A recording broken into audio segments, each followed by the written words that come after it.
It's always nice to laugh our way into a practice.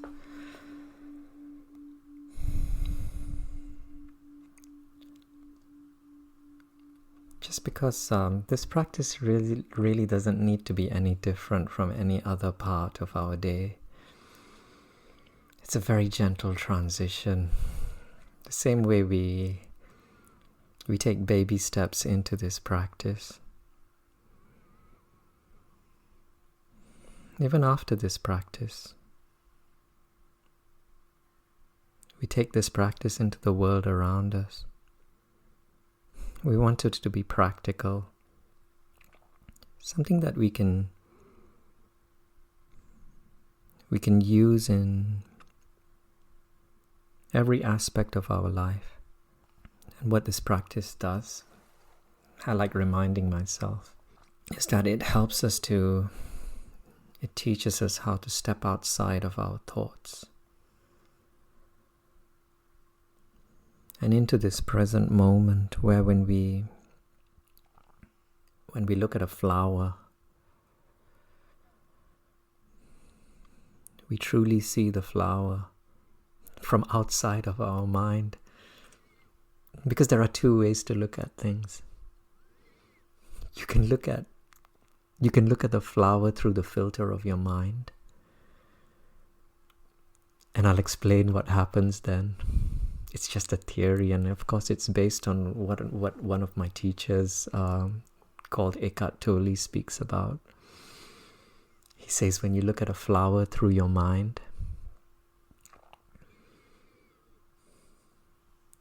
first of all you notice it, and straight away you go into the filing cabinet. The mind is like a filing cabinet. It's accumulated many different experiences from the past, right from childhood.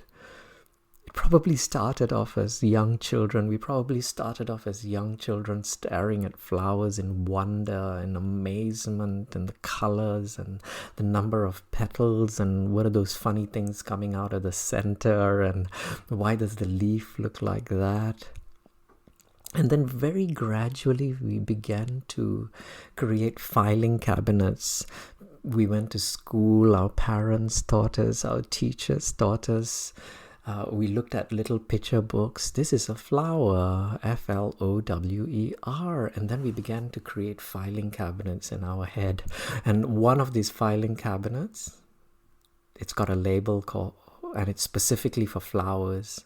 And within that, you have different categories. There's roses, there's lilies, there's all those other categories. And so as soon as we look at a flower through the mind, we straight away put it directly into that filing cabinet.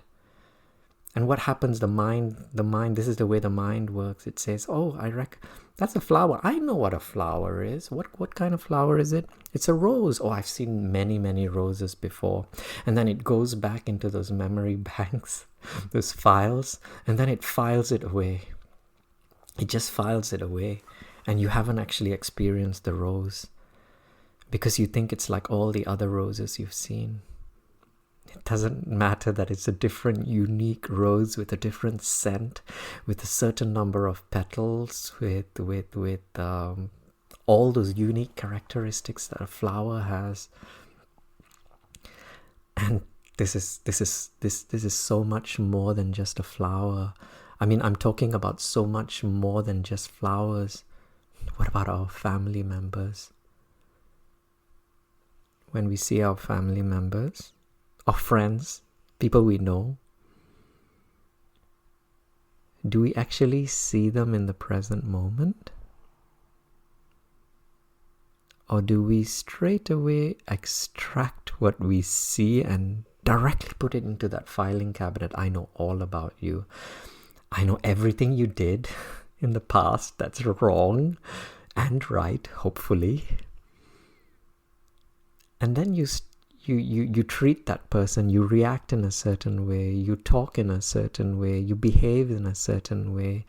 And you can see this very profoundly in terms of family relationships, because you're either somebody's child, you're somebody's sister, you're somebody's brother, you're somebody's husband, you're somebody's wife, you're somebody's parent, you're a father, you're a mother. And straight away when we look at these beings in front of us, we straight away directly put this relationship into one of those filing cabinets. And some of us, not all of us, some of us, we tend to focus a lot on the wrong things that that person has done. And that completely transforms the relationship that we have in the present moment. And that's how precious this practice is, this opportunity to step outside of our thoughts. And if you have a bit of difficulty understanding this concept, racism or this whole belief that somebody of a particular religion or background is bad or is inferior to me. It's not our fault. First of all, we begin by saying it's not our fault, because we've all learned this somehow through the media, through our families, through the schools we grew up in, and we've all had personal experience of this, because we live in this beautiful world of many different colors, many different beliefs. And so when we see somebody of a particular skin color, we straight away, instead of truly seeing them for the unique being in front of us, we filter it through the mind, and then straight away those ideas, some of us call them prejudices, they straight away arise, and we already feel like we know them. We know everything they're going to say, we know how they're going to talk.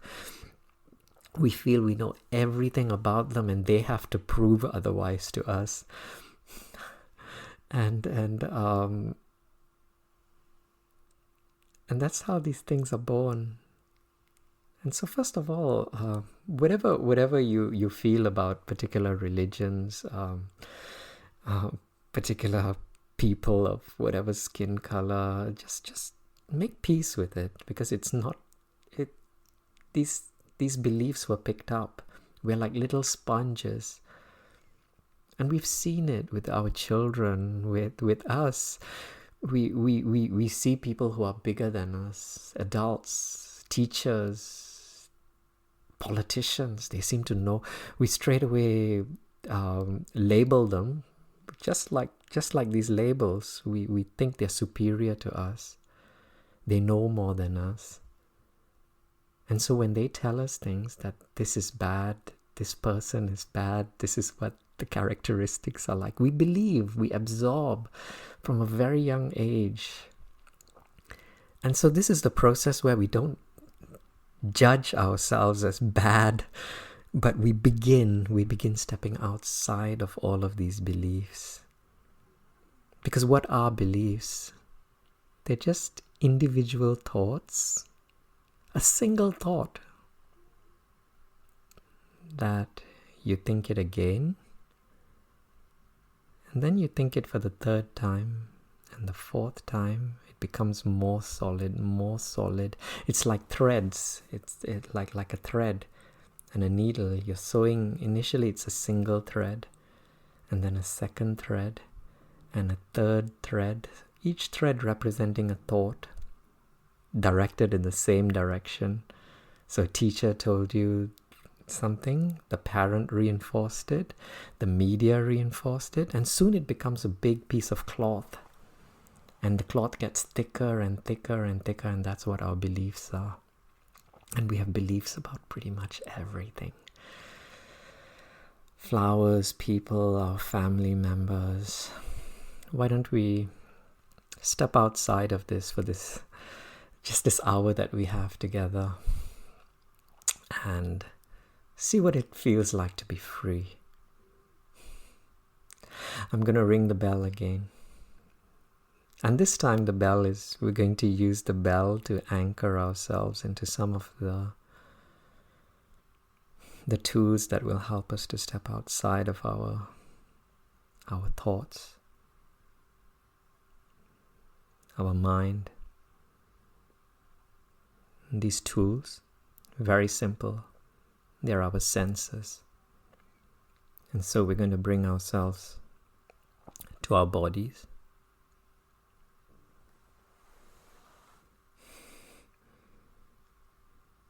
If you like, when I ring the bell, I don't know if your eyes are closed, but you can open your eyes and look around you. See if you can step outside of your thoughts and look.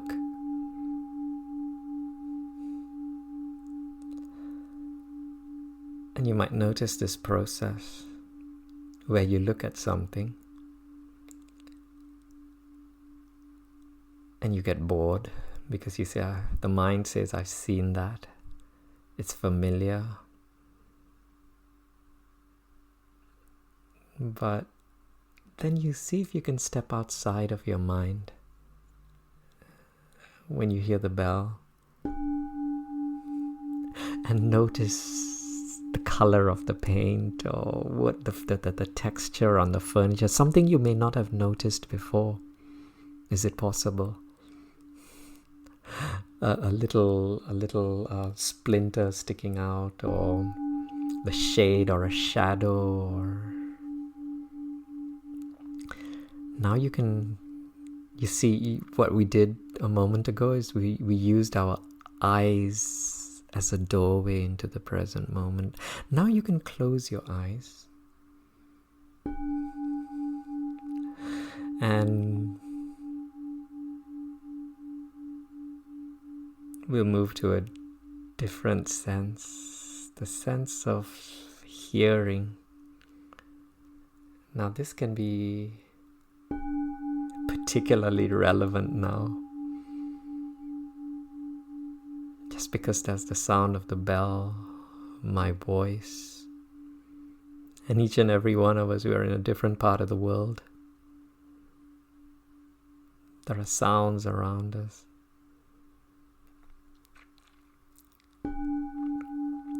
Perhaps when we enter into this particular doorway into the present moment,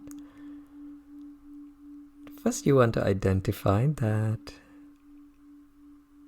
you're interested in the sounds that are unfolding right now.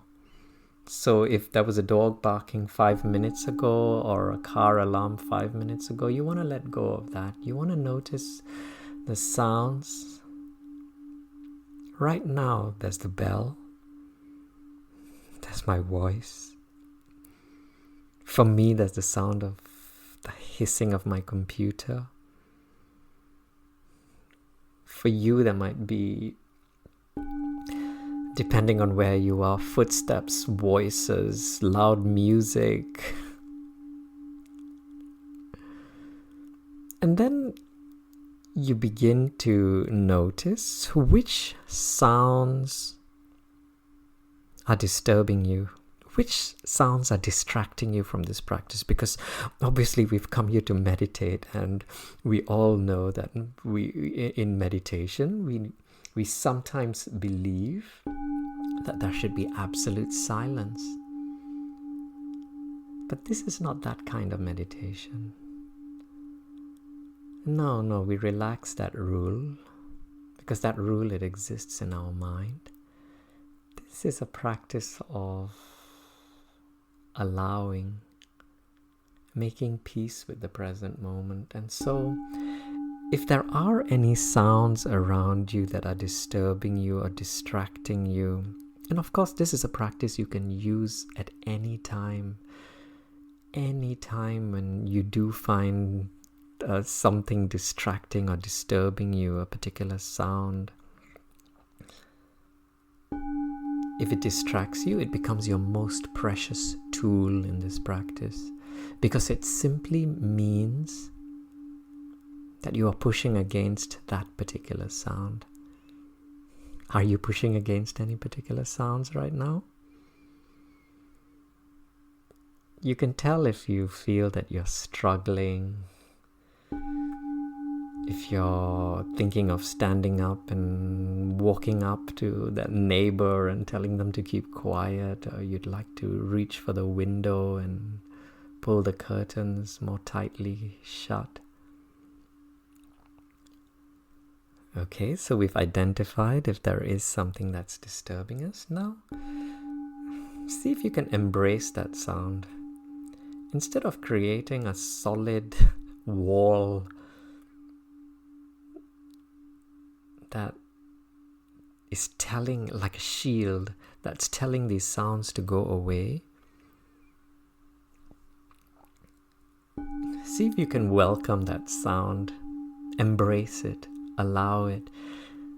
And if there are no sounds bothering you right now, you can use the sound of this bell, inviting it into your body, allowing it.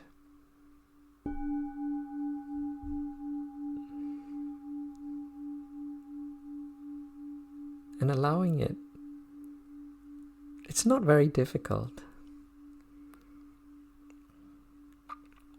Because all you have to do is remind yourself that your body is not as solid as it appears to be.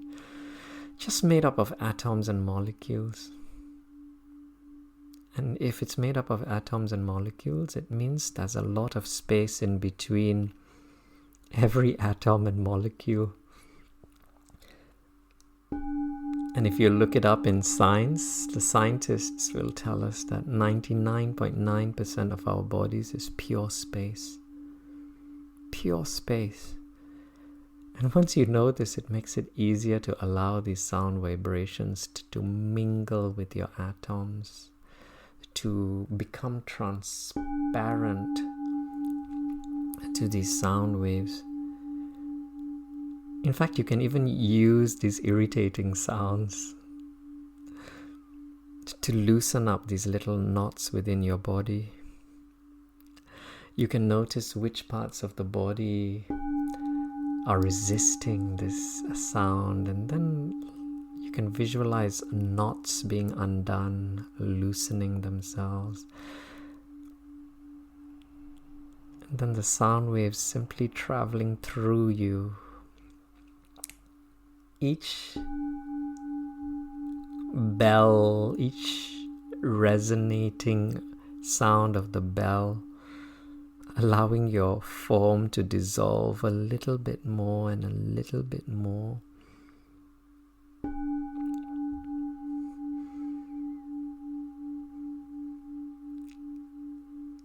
And right now in this practice, I think the aim of our practice is to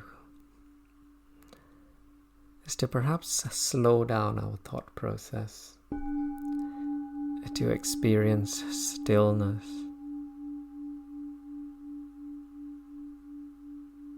And so we begin to isolate and hold on to the sound of this bell.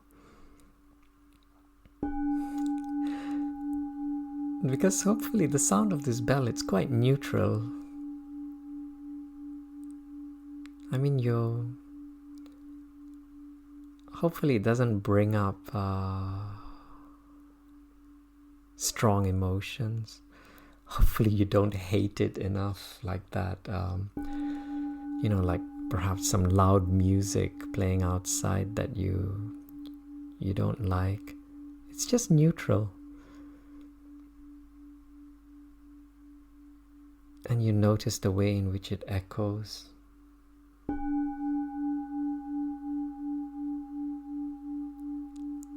And as you hold on to every sound wave,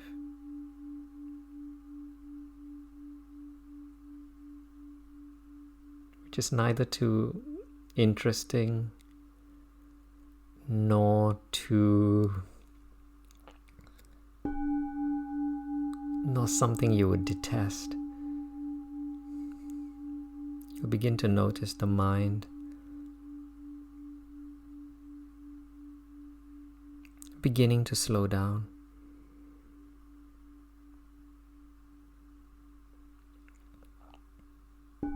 And so you can use this particular meditation, this doorway into the present moment, anytime. When you're in the kitchen, the sound of the fridge can be an incredible meditation. Just the humming of the fridge, just holding on to it, just listening to it, because it's always there in the background. Neither good nor bad, isolating it. And the mind, it stops being stimulated and it begins to slow down. The dripping faucet on your kitchen or bathroom tap.